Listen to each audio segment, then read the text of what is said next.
Ok, nous y voilà pour une dernière petite vidéo pour faire le bilan de ce mini bankroll challenge, puisque on l'a vu dans la dernière vidéo, on a réussi à terminer ce challenge ce matin sur une dernière session qui a duré 1 h 15 il me semble. Donc on a réussi à passer la barre des 500 euros comme on le voit ici, avec 501 euros de bankroll. On est donc passé en un peu moins d'un mois, de 50 euros à 500 euros en jouant en NL4 et en NL10. Donc c'était fort sympathique.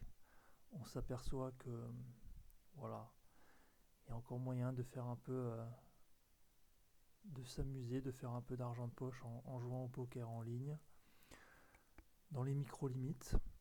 Et donc voilà, c'était un petit bankroll challenge juste pour s'amuser et reprendre un peu contact avec le poker en ligne. Pour ce qui est des chiffres, donc on a joué 26 jours.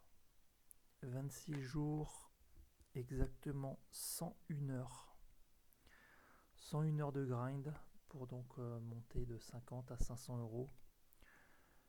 Et voilà, en termes de journée, j'ai vu que j'avais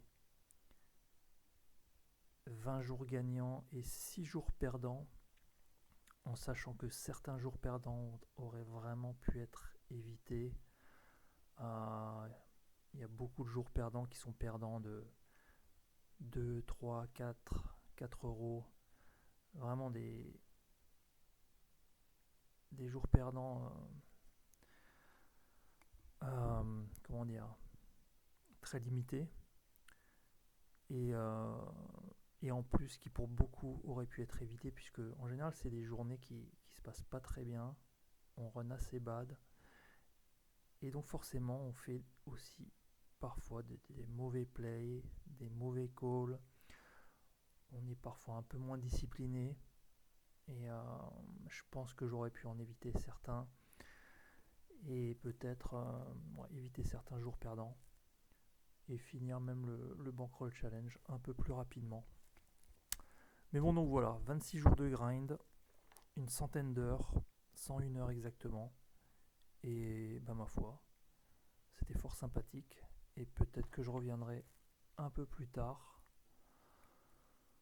dans les semaines qui viennent, pour d'autres vidéos, cette fois-ci avec des commentaires, et pour essayer d'analyser un peu plus mon jeu et d'expliquer un peu plus mon thinking process et la façon